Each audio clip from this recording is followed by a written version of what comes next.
Dahil nais niyang malaman kung ano ang ibig sabihin ng kanyang mga nakita ay agad niyang sinundan ang misteryosong bata, ngunit sa kasamaang palad ay bigo na siyang makita ito. Habang ipinagtatanong niya ito sa bantay ng gate ay nadatnan siya doon ng kapitan, kaya naman nalaman niya kung saan galing ang kapitan at ang ginawang scouting mission nito sa hukbo ng Demon Lord. Habang papauwi sila sa base ng rescue team, doon na natanong ni Yusato ang tungkol sa batang Fox Beastkin. Lumalabas na kilala rin pala ito ni Rose dahil bigla na lamang itong lumitaw sa kaharian 2 taon na ang nakalipas, matapos makatakas mag-isa mula sa mga bandido kahit ito ay bata pa. Ipinaliwanag din niya na ang mga Beastkin ay madalas target dahil sa kanilang kagandahan at kakaibang kakayahan sa mahika, at ilan sa kanila ay may mga bihirang oracles of time na kayang makakita ng hinaharap. Naging mas interesado si Yusato at hinala niyang isa sa mga ito ang batang babae, ngunit hindi niya ito sinabi sa kapitan at nagsinungaling na nabasa niya lang iyon sa libro. Sa huli ay sinabihan siya nitong mauna na siyang umuwi dahil magbibigay pa daw ang kapitan ng kanyang ulat sa hari. Matapos magbigay ulat ng kapitan ay nakapagpasya na ang hari na i-anunsyo na rin ang sitwasyon sa kanilang hukbo at mamamayan kinabukasan, habang inutusan niyang ipatawag rin sina Kazuki at Suzune upang malaman din ng mga ito ang sitwasyon. Kaya habang papunta sina Kazuki at Suzune ay nakasalubong pa ni Kazuki si Prinsesa Celia, kung saan medyo nagkaroon sila ng kaunting awkward moment bago tumuloy muli upang makipag-usap sa hari. Makalipas ang ilang oras ay makikitang hindi makatulog si Yusato dahil hindi maalis sa kanyang isipan ang sinabi ng batang Beastkin. Ngunit bigla siyang nakakita ng mga liwanag sa labas ng bintana at ang may gawa pala nito ay si Kazuki. Nag-uusap silang dalawa at nabanggit ni Kazuki ang sinabi sa kanila ng hari tungkol sa paparating na digmaan. Bagamat inaasahan na niyang darating ang sitwasyon na ito ay hindi pa rin niya maiwasang matakot na lumaban sa digmaan, lalo na sa mga demonyo na nais lamang ay patayin sila. Ngunit ang mas masakit para sa kanya ay ang ibinibigay na suporta sa kanya ng kaharian bilang isang hero, na hindi niya alam kung maaabot niya ang inaasahan ng mga ito sa kanya at masusuklian gamit ang kanyang katapangan. Habang iniisip ni Kazuki na isa siyang duwag, pinalakas ni Yusato ang kanyang loob at sinabing normal lang ang matakot at hindi kailangan laging maabot ang inaasahan ng lahat, at minsan ay mahalaga ring isipin ang sarili. Inamin rin ni Yusato na natatakot rin siya sa mangyayaring digmaan, ngunit buo na ang kanyang pasya na siya ay lalaban at poprotektahan ang kaharian. Bagamat hindi niya maitatanggi na aksidente lang siyang napunta sa mundong ito, may dahilan na siya ngayon para lumaban at iyon ay suklian ang pagtanggap at ang ibinibigay sa kanya na suporta ng kaharian, at kasama silang dalawa roon ni Suzune. Dahil sa mga salitang iyon ay nagkaroon ng lakas ng loob si Kazuki na lumaban sa digmaan, at gagawin niya ang lahat ng kanyang makakaya upang protektahan din silang lahat kahit hindi niya maabot ang inaasahan sa kanya ng kaharian bilang isang hero. Matapos nilang mangakong dalawa na lalaban sila ng magkasama para ipagtanggol ang kaharian, doon ay nagpasya na rin umalis si Kazuki. Ngunit naroon lang din pala sa tabi-tabi si Suzune at narinig ang kanilang mga usapan, kung saan inaasar pa niya si Yusato na may bromance daw sila ni Kazuki. Gayunpaman, natutuwa si Suzune dahil nagkaroon na rin ng lakas ng loob si Kazuki na lumaban, at natutuwa din siya dahil concerned din sa kanya si Yusato. Kinabukasan, opisyal nang inihayag ng hari sa kanilang hukbo ang nalalapit na pakikidigma nila sa hukbo ng Demon Lord, kung saan pinalakas niya ang loob ng mga sundalo at sinabing mas handa na sila ngayon dahil may suporta na sila mula sa mga hero, at ang mga healer mula sa rescue team. Habang makikitang nakarating na rin sina Orga at Ururu upang kumpletuhin ang rescue team, si Kazuki naman ay natapos na rin sa kanyang paghahanda upang sumabak sa digmaan. Binisita niya muna si Prinsesa Celia upang magpaalam, kung saan nangako siya sa prinsesa na babalik siya ng ligtas. Kinahapunan, ipinatawag si Yusato ni Rose sa silid nito, kung saan muling ipinaliwanag sa kanya ng kapitan ang kanilang magiging papel sa digmaan. Binalaan din siya ng kapitan na maging maingat sa kanyang mga desisyon at maging matalino kung sino-sino ang mga prioridad nilang pagalingin base sa sitwasyon. Doon na rin ibinigay sa kanya ng kapitan ang opisyal na uniforme ng rescue team, na agad din naman niya itong isinukat. Sa huli ay pinaalalahanan siya ng kapitan na ang mga healer ay hindi immortal at kailangan niyang pahalagahan ang kanyang sariling buhay, kung saan naiintindihan naman ito ni Yusato at nangakong poprotektahan ang sarili at ang iba. Kinabukasan ay agad na rin kumilos ang hukbo ng Linger upang harapin ang Demon Lord's army. Habang nasa daan sila ay natanong ni Yusato kung ano ang itsura ng mga demons, kung saan ipinaliwanag naman ni Rose na ang mga ito ay mga demi-humans na may baluktot na sungay sa ulo, at mas marami silang mana at may nakakatakot na lakas ng katawan. Dahil doon ay hinawakan ni Rose ang peklat sa kanyang kanang mata na nagpaalala naman sa kanya ng dating niyang mga kasamahan. Bumalik ang kwento 5 taon sa nakaraan, noong si Rose ay isa pang battalion commander ng mga kabalyero. Tinipon sila ng hari upang ipaalam na may mga namataang demon sa kapatagan malapit sa Linger of Darkness. Kaya naman iniutos ng hari sa kanyang mga general na magtalaga ng mga gwardya upang samahan at protektahan ng mga mangangalakal na tatawid sa kapatagan. Matapos ang kanilang pagpupulong ay nilapitan si Rose ng kanyang deputy commander na isang makulat din katulad ni Yusato na si Owl. Narinig pala nito ang pinag-usapan sa pagpupulong at sinabing kung sakaling sumugod ang mga demons ay kayang-kaya nila itong talunin. Subalit hindi ito sinang-ayunan ni Rose at pinaalalahanan na hindi nila pwedeng maliitin ang isang kalaban lalo na ang mga demons. Makalipas ang 1 linggo, ipinaalam ng hari kay Rose ang ginagawang pag-atake ng mga demons sa mga halimaw sa kanilang teritoryo. Inutusan siya ng hari na imbestigahan ito at binigyan siya ng pahintulot na gumamit ng puwersa kung kinakailangan. Kinagabihan ay agad niyang tinipon ang kanyang mga tauhan at ipinaliwanag sa mga ito ang kanilang gagawin na misyon. Natutuwa naman ang mga ito dahil sasama siya sa misyon kung saan alam nila na kapag kasama ang kanilang bossing ay imposibleng matalo sila at may magpapagaling pa sa kanila. Kinabukasan ay agad din nilang sinimulan ng pagpapatrolya sa kagubatan, ngunit sumapit na ang buong araw ay wala silang nakitang kahit anong bakas ng mga demons.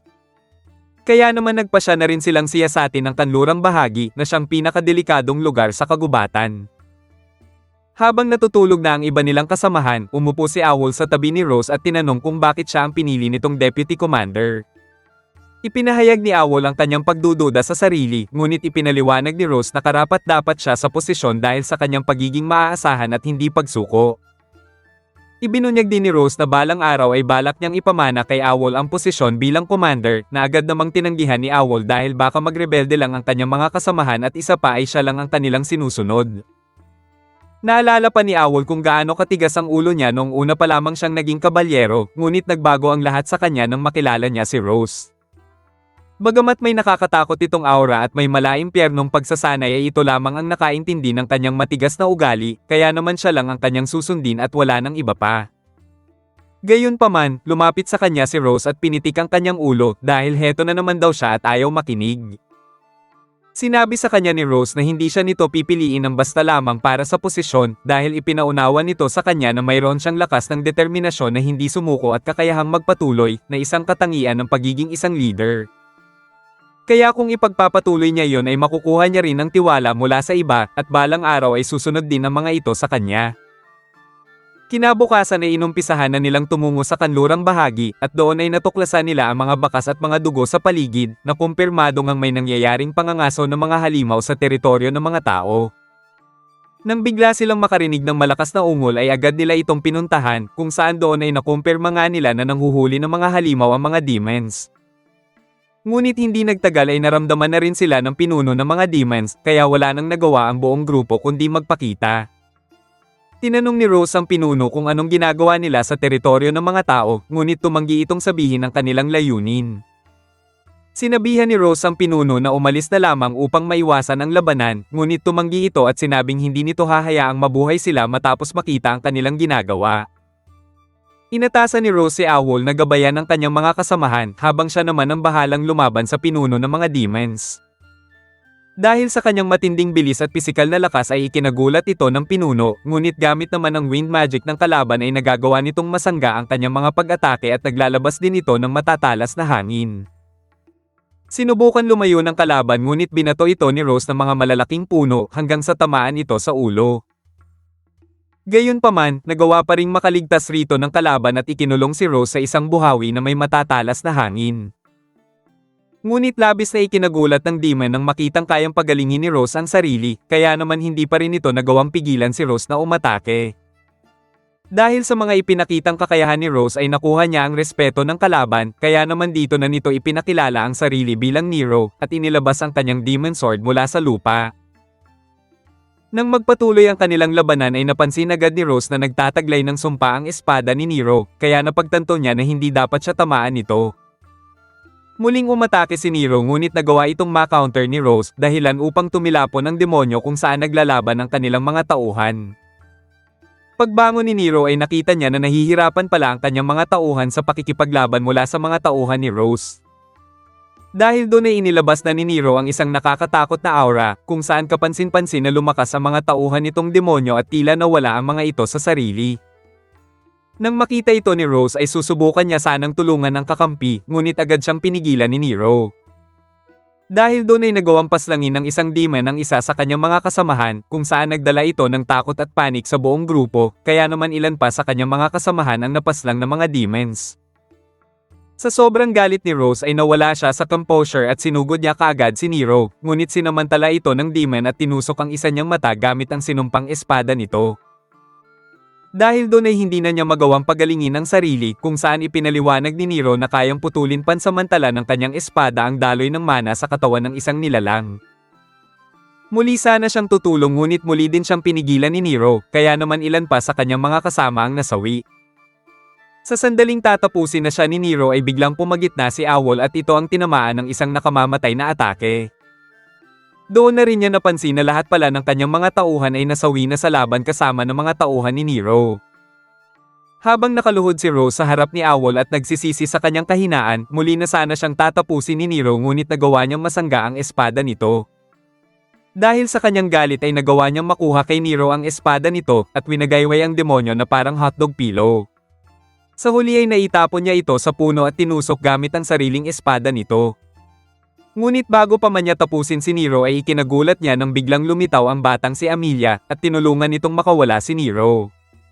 Susubukan sana niyang pigilan ng mga ito ngunit bigla niyang nakita si Owl kay Amelia kaya hindi na siya nakagalaw at hinayaan na lamang niyang makaalis ang mga ito. Nang bigla niyang marinig ang tinig ni Owl ay agad niya itong nilapitan at sinubukan pagalingin, ngunit dahil sa laki ng sugat ni Owl ay hindi na rin niya ito nagawa pang mailigtas. Sa huli ay hindi na napigilan pa ni Rose ang kanyang sarili na maghinagpis matapos masaksihan ang pagkamatay ng kanyang mga minamahal na mga kasamahan. Matapos niyang iulat sa hari ang lahat ng nangyari ay hiniling niya sa hari na tanggalin siya bilang commander dahil para sa kanya ay hindi siya karapat-dapat na tawagin bilang isang kabalyero. Pagbalik niya sa kanilang base ay doon na siya tuluyang nalugmok sa kalungkutan at tila wala nang balak pang magpatuloy. Makalipas ang isang buwan ay binisita siya ni Siglis at inamin niya rito na naisip din niyang magpakamatay ngunit pinili niyang hindi iyon gawin. Pinili niya ring hindi pagalingin ang kanyang kanang mata dahil para sa kanya ay ito ang magpapaalala ng kanyang pagkabigo at pagkamatay ng kanyang mga kasamahan. Pagkaalis ni Siglis ay umupo siya saglit at nag-isip kung ano ba ang dapat niyang gawin. Habang siya ay nakaupo ay bigla niyang naalala ang kanyang mga kasamahan at si Owl, kung saan para bang hinihikayat siya nitong huwag magbago at magpatuloy lamang tulad ng isang magaling na leader. Umiyak siya sa huling pagkakataon ngunit nangako siyang hindi na muling magiging mahina. Dahil doon ay nagpasya siyang bumuo ng isang unit na magliligtas ng buhay sa digmaan upang maiwasan na may ibang makaranas ng parehong kapalaran at kailangan niya lamang ng isang malakas na tao na may kakayahang magpagaling at lumaban ng sabay. Ngayon ay nagpapasalamat siya kay Usoto dahil natagpuan na niya ang kanyang hinahanap na tao, kung saan nagulat pa si Usoto ngunit sinikmuraan siya ng kapitan at sinabing huwag siyang mamamatay. Samantala ay natapos na ng mga demons ang tulay at handa na sila para sa digmaan. Lumabas si Black Knight at hiniling kay Amelia na nais niyang pamunuan ang vanguard sa digmaan, kung saan pinayagan naman ito ni Amelia ngunit binalaan na huwag niyang maliitin ang mga tao lalo na ang rescue team. Gayunpaman ay hindi nababahala rito si Black Knight dahil matagal na rin siyang naghahanap ng isang malakas na kalaban. Kinabukasan nang makarating na ang buong grupo sa battlefield, maagang ibinigay kina Kazuki at Suzune ang kanilang mga dapat gawin dahil inaasahan na darating na ang hukbo ng Demon Lord sa loob ng 30 minuto. Makalipas ang ilang sandali ay natanong na nga nila ang paglapit ng hukbo ng kalaban kung saan agad silang naglunsad ng sunod-sunod na mahika patungo rito, ngunit lumalabas na isang ilusyon lang pala ito dahil ang totoong mga kalaban ay sumusugod na mula sa Timog Kanluran.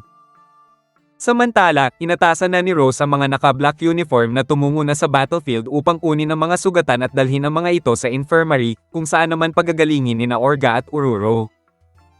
At para kay Usoto naman ay sinabihan siya ni Rose na papasok lamang sila sa mismong labanan kapag lumala na ang sitwasyon, sa ngayon ay tutulong muna silang magpagaling ng mga sugatan.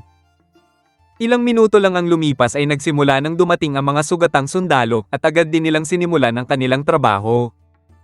Ang isang pinapagaling ni Usoto ay nagkukwento na inatake daw sila ng isang higanteng ahas sa battlefield, kung saan napapaisip si Usoto kung kaugnay ba ito sa halimaw na kanyang nakalaban. Samantala, habang pinagmamasdan ng Black Knight ang laban, biglang isang sundalo ang sumaksak sa kanya mula sa likod, ngunit imbis na siya ang masaktan ay ang sundalo ang napinsala at bumagsak. Ngunit bago pa man ito tuluyan ng Black Knight ay mabilis itong itinakbo ng isa sa rescue team, kaya naman doon na naalala ng Black Knight ang babala sa kanya ni Amelia tungkol sa mga kidnappers ng Linger Kingdom. Dahil naman sa lumalalang sitwasyon ay nakapagpasya na si Rose na tumungo na silang dalawa ni Usoto sa labanan. Habang nasa daan sila ay ibinahagi ni Rose na may iniulat tungkol sa isang kalaban na nakasuot ng itim na baluti, kaya naman biglang naalala ni Usoto ang mga nakita niya sa kanyang pangitain. Para mas marami silang matulungan ay nakapagpasya si Rose na maghiwalay silang dalawa, kung saan agad na nakapagligtas si Usoto ng isang sundalo at dinala ito sa ligtas na lugar. Samantala, habang nakikipaglaban sina Kazuki at Suzune ay biglang dumating ang Black Knight upang sila ay harapin, kung saan agad nilang naramdaman ang nakakakilabot na aura nito. Sinubukan nitong atakihin ng ilang mga sundalo, ngunit dahil sa kakaibang mahika nito ay tila bumalik lamang sa kanila ang kani-kanilang mga atake. Dahil sa kanilang nasaksihan ay susugod sana si Kazuki ngunit pinigilan ito ni Suzune at ipinaliwanag na kailangan muna nilang maintindihan ang kakayahan ng kalaban. Kaya kasabay ng pagsakit ng balikat ni Kazuki kung saan parehong tinamaan ng kalaban ay doon na ibinunyag ng Black Knight ang kanyang kapangyarihan, kung saan ani nito ay kaya niyang ibalik sa umatake ang anumang pinsalang matatanggap niya. Samantala, biglang nakaramdam si Usoto ng matinding sakit sa ulo at bumalik ang nakakatakot niyang pangitain, kaya naman hindi niya magawang hindi mag-alala kina Kazuki at Suzune. Sinubukan siyang atakihin ng isang demon, buti na lamang ay niligtas siya ng sundalong tinulungan niya kanina. Nang malaman niya mula rito kung saan nakapwesto sina Kazuki ay agad siyang tumungo roon bago pa mahuli ang lahat. May naisip namang plano si Suzune para malampasan nila ang kakaibang kakayahan ng kalaban, kung saan kahit delikado ito ay tiwala siyang darating si Usoto upang sila ay gamutin. Agad silang sumugod upang simulan ang naisip nilang plano, kung saan nagawang tamaan ito ni Kazuki sa mukha habang si Suzune naman ay sa braso at likuran na bahagi ng kalaban. Bagamat bumalik sa kanila ang pinsala na ginawa nila rito, napansin ni Suzune na tila hindi nag-reflect sa likuran niya ang ginawa niyang atake sa kalaban. Dahil doon ay sinabihan niya si Kazuki na muli nilang subukan na umatake. Nang malaman ni Kazuki ang bagong plano ni Suzune ay ginamit niya ang kanyang light magic upang bulagin ang kalaban, habang si Suzune naman ay ginamit ang kanyang lightning magic upang mabilis na makapunta sa likuran nito at ibigay ang isang mapinsalang atake. Tatapusin na sana ito ni Kazuki ngunit nagawa pa din siyang ma-counter ng kalaban, habang si Suzune naman ay bumalik sa kanya ang ginawa niyang atake rito. Doon ibinunyag ng Black Knight na sinadya niyang hindi ibalik kay Suzune ang ginawa nitong atake kanina sa kanyang likuran upang mahulog ang dalawang hero sa kanyang bitag, kung saan tinawanan niya sina Suzune dahil naging kampante ang mga ito. At dito muna nagtatapos ang ating recap. Like and share naman dyan, at maraming salamat sa palaging panonood.